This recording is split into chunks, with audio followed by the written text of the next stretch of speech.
여러분 반갑습니다. 빵식입니다. 시청하시기 전에 방송에 도움이 되는 요것도 안 드는 좋아요 버튼 한 번씩 누르시고 시청을 좀 부탁드리겠습니다. 자, 현재 박근혜 대통령이 탄핵 전국대 이 검찰 법원의 조작 날조 수사로 매우 억울하게 옥살이를 하고 계십니다. 자, 4년이 훌쩍 지난 지금 5년이 다 돼가죠. 우종찬 전 월간조선 기자와 미디어워치의 변희재 대표의 노력으로 탄핵백서와 태블릿 사용 설명서라는 두 권의 강력한 무기가 우리에게 생긴 만큼 어마어마한 짓을 저지른 법원과 검찰의 만행을 전 국민에게 널리 알려서 현재 내각제 개헌을 추진하고 있는 이 탄핵 세력들 이자들을 반드시 몰아내고 무너져가는 자유민주주의 대한민국을 다시금 재건할 수 있도록 여러분들의 많은 협조를 부탁드리겠습니다. 자, 이번 시간은 태블릿 PC의 진실 시간입니다. 현재 탄핵 세력과 이 문재인 정권, 이 좌익들의 내각제 개헌, 여기에 대해서 말씀을 좀 드려보도록 하겠습니다. 내각제 공작은 상당히 오래전부터 계획돼 있었던 겁니다. 자, 문재인이 윤석열과 함께 여권 대선 주자들을 숙청하고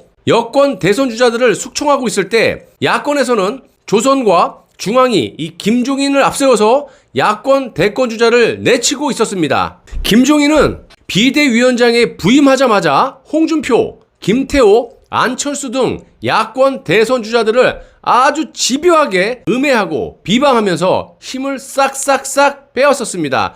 그러더니 국민의 선택을 받아서 국회의원으로 당선된 홍준표의 복당마저 막아버린 짓을 했었죠. 현재 야권의 대선 주자들은 1, 2%대 이런 지지율에 머무르고 있고 홍준표와 안철수 대표가 그거보다 좀 난 4, 5% 전후의 지지율로 1, 2위를 기록해 왔었습니다. 김종인은 홍준표와 안철수마저 죽이기에 나섰고 이렇게 문재인의 여권과 야권 모두가 차기 대선 주자들을 동시에 죽여왔었습니다. 자, 내각제 개헌은 전두환 정권 때부터 임기 말만 되면 늘 나오는 그런 말이었습니다. 주로 퇴임 이후에 개파 보스라도 지분을 행사할 수 있는 현직 대통령이 개헌을 찬성하고 대권 전체를 먹으려 하는 차기 주자들은 당연히 이를 반대해 왔었습니다. 그러니까 차기 대선 후보들 지금 죄다 다 내각제파들 아닙니까? 껍데기 대통령 한번 해보겠다고. 차기 대선은 차기 대권 주자들의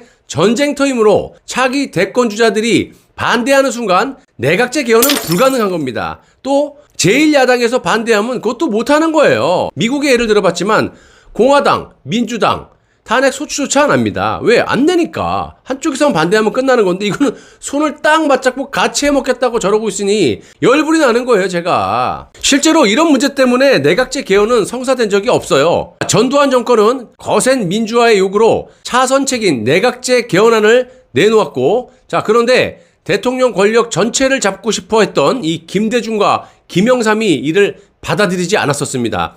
노태우 정권은 김영삼, 김종필과의 3당 합당을 전제로 내각제 개헌 각서까지 받아냈어요. 그런데 차기 대권 주자가 된 김영삼은 그 각서에도 아랑곳하지 않고 자신이 직접 대통령이 되겠다라고 선언을 한 겁니다. 그냥 짝 찢어 밝힌 거야.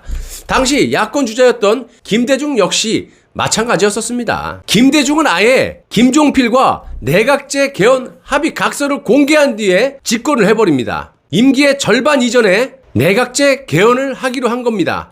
자, 그러나 당연히 이 각서는 휴지 조각이 돼버렸었죠. 자, 독보적으로 지지율 1위를 달리고 있었던 이회창이 내각제를 받아들일 이유가 없었던 겁니다. 노무현 정권 때는 이례적으로 노무현 자신이 의원집정부제나 내각제는 한국 현실에서 걸맞지 않는다라는 그런 조사 결과를 발표했고 대신에 4년 중임제 대통령제 개헌을 차기 주자에게 제시했습니다. 이는 박근혜 대통령이 주장하고 일맥상통한 거라고 볼 수 있습니다. 또한 노무현 정권의 지지율이 추락하면서 야권은 대권 주자만 되면 대통령이 되는 건 확실했었어요. 이명박 박근혜 후보 측이 내각제를 추진해야 할 이유가 여기서도 없었던 거죠.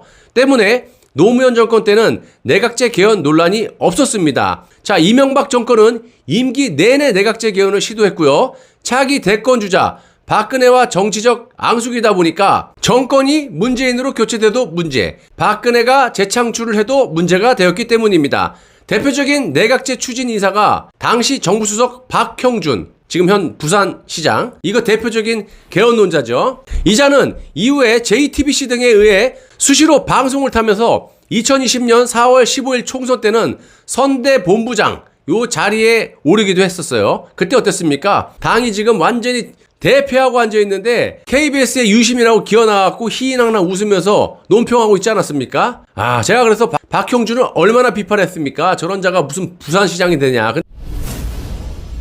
아무튼 박근혜 대통령이 이를 받아들이지 않아서 무산되었었고요. 박 대통령 때는 탄핵으로 내각제를 하려고 했는데 문재인이 대통령 권력 전체를 모두 가져갔습니다. 필요 없어. 우리는 선동력이 있으니까 선동질로 그냥 정권 빼들어갈 거야. 또 사기칠 수 있는 사람도 많고 이거 아니겠어요. 자, 이명박계 중 내각제의 화신 박형준만이 재기에 성공했다라는 점도 향후 눈여겨봐야 할 대목입니다. 자, 내각제 개헌 추진의 제1대 미션은 차기 대권 주자를 없애는 거고요.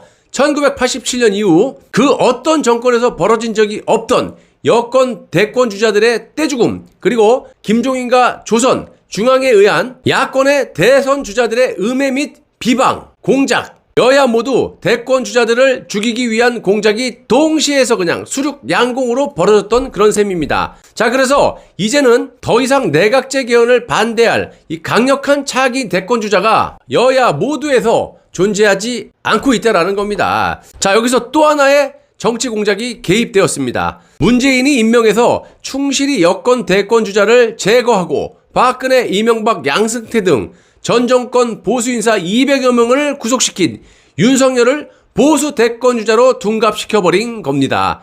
실제 야권 대권 주자인 홍준표, 안철수, 김태우 등이 더 치고 올라갈 공간을 윤석열이 딱 하고 막고 있는 거예요. 그러니 지금 그런 것들이 보수 진영에서 먹혀 들어가니까 또 보수 유튜버들이 그냥 돈 때문에 그런 건지 모르겠지만 저렇게 그냥 지지를 하고 국민들을 오도하고 이렇게 이상한 쪽으로 선동을 하고 있기 때문에 문재인 입장에서는요, 겁날 게 없는 거예요. 제1야당의 당대표가 이준석이 떡 앉아서 저런 짓을 하고 앉아있고, 보수의 원로 지식인들은 유튜브를 통해서 국민들을 호도하고 있고, 이상한 대로 찍찍찍 끌고 가고 있고, 그거에 따라서 또 보수 국민들은 그냥 횟가닥 가가지고 다들 그냥 박수를 치고 있고, 이러니까 문재인은 무서운 게 없는 거예요. 저자가 지금 무서워 보입니까? 춤을 추고 그냥 맨날 술이나 먹고 다니겠지. 뭐 두려울 게 뭐 있습니까? 온갖 전무한 짓은 다 저질러 놓고 저렇게 뻔뻔하게 임기 말에 저렇게 큰 소리 땅땅 치면서 웃고 다니는 사람이 역대 대통령 중에 누가 있었겠습니까? 그래서 우리가 정신을 바짝 차려야 돼요. 말로만 우리가 문재인을 잡아놓자 이런 말 하는 게 아니라 실질적으로 우리가 저자들의 공작에 넘어가고 있기 때문에 그것이 문제라는 겁니다. 자, YTN과 리얼미터의 2021년 새해 첫 여론조사 결과 윤석열 전 검찰총장이 40%로 압도적인 1위로 발표가 되고 있었고요. 이재명 경기도지사가 30%, 이낙연 민주당 전 대표가 15% 정도로 이제 한참 뒤로 이낙연이 밀려 있었죠. 윤석열 전 검찰총장의 경우는 보수 성향의 응답자 중 무려 46%가 지지 의사를 밝혔고요. 어느새 윤석열은 보수 후보 및 야권 후보로 국민들이 인식하게 된 것이라고 보면 됩니다. 공작에 완전히 넘어간 거예요. 요즘엔 그래도 하도 저자가 희한한 짓을 하고 자질이 없는 것을 보여주고 있기 때문에 여기저기 사람들이 이탈을 하고 눈을 띄는 사람들이 있는데 아직까지도 해롱해롱 되시는 분들이 많습니다. 제발 좀 빨리 좀 돌아오십시오. 여러분들 보고 싶습니다. 우리끼리 힘을 뭉쳐도 지금 저자들의 공작에 지금 어떻게 될지 모르겠는데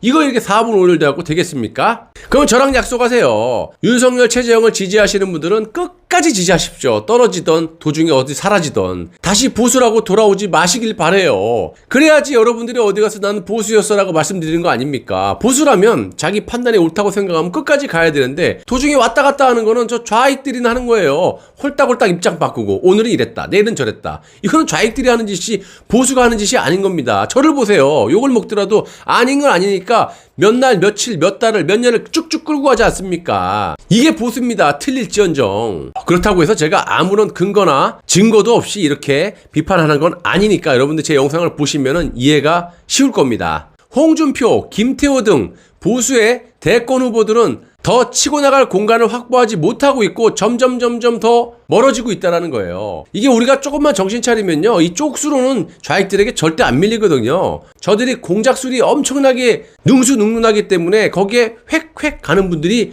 많아요. 그게 굉장히 우려스러운 겁니다. 다 좋은데 저들의 공작에 안 넘어갔으면 하는데 지금이라도 여러분들 빨리빨리 돌아오십시오. 자, 이것은요 우연이 아니고요, 아주 치밀한 정치 공작의 결과입니다. 누구의? 문재인과 좌익들의 저 민주노총, 투기자본감시센터, 그리고 지금 보수 내에 숨어있는 이런 정통 보수가 아닌 김무성, 유승민, 이런 하태경 같은 자들이 그냥 우죽순 지금 틀어박혀갖고 결정적일 때 지금 보수를 괴멸시키는 역할을 하고 있다는 겁니다. 자, 정상인 사람이 비정상 대우를 받고 있는 나라, 그리고 일을 하면 할수록 빚이 늘어나는 나라, 이 문재인 정권의 대한민국, 우리 정신 바짝 차려야지만 다시금 맑고 깨끗한 그런 사회를 만들 수가 있다라고 봅니다, 여러분. 저는 여러분들 믿습니다. 여러분을 탓하고 싶지 않습니다. 보수의 원로라는 사람, 지식인이라는 사람들이 이 새치어로 자신들의 명예, 돈, 구독 이런 것 때문에 그냥 횟가닥 가가지고 알면서도 모르는 척 여러분들을 그냥 이상한 쪽으로 선동을 하기 때문에 여러분들이 어지간한 사람들은 다 속아 넘어갈 수밖에 없는 거죠. 왜? 믿었기 때문에. 믿으니까. 근데 믿는 사람들한테 이렇게 하면 되겠습니까? 보수 유튜버들 정말 정신 차려야 됩니다. 다 그런 건 아니지만 대다수 유명 유튜버들 정신 차려야 돼요. 자, 우리가 여러분들 이런 진실을 전 국민에게 널리 개미처럼 열심히 알려서 무너져가는 나라를 바로 세우고 후손들에게 자유 대한민국을 물려줘야겠습니다. 저는 현명하신 여러분들을 믿고 가겠습니다. 언제까지? 나라가 없는데 살아서 뭐합니까? 라는 아주 특별한 각오로 하루하루 거짓없는 진실된 방송을 열심히 제작해서 여러분들께 제작해 드리도록 하겠습니다. 꼭꼭 약속드리겠습니다. 끝까지 시청해 주셔서 대단히 감사합니다. 여러분, 빵식입니다. 항상 감사한 마음으로 방송에 임하고 있습니다. 매우 힘든 하루하루를 살고 계시죠? 저도 뭐 똑같습니다. 힘든 환경 속에서 혼자 고군분투하고 있는데 십시일반 빵식이를 도와주시는 분들도 계십니다. 빵식이 TV 제작에 많은 아주 큰 도움이 되고요. 구독과 좋아요 그리고 댓글도 많은 힘이 됩니다. 또한 후원 계좌를 통해서 도와주실 수도 있겠지만 매 영상 보실 때마다 영상 아래 이 하트 모양으로 슈퍼 땡스라는 그런 곳을 클릭하셔서 라이브 그 슈퍼챗처럼 응원하시는 방법도 있습니다. 매월 990원부터 힘되시는 대로 멤버십 가입을 통해 가지고 응원해 주시는 방법도 있어요. 자, 구독 버튼 옆에 가입을 누르시면 되고요. 하다 힘드시면 가까운 매장에 가시면 5분도 안 돼서 해결해 준다고 합니다. 자, 다소 부족한 부분이 있으시면 여러분들이 언제든지 이 댓글로 질책을 해주시면 겸허히 받아들이고 수정해 나가도록 하겠습니다. 거짓 없는 방송, 소통 방송, 애국 방송, 빵식이 TV가 살아야 나라가 산다라는 각오로 열심히 진실된 방송 제작에 힘을 쏟겠습니다. 시청자 여러분들, 구독자 여러분들 진심으로 감사합니다.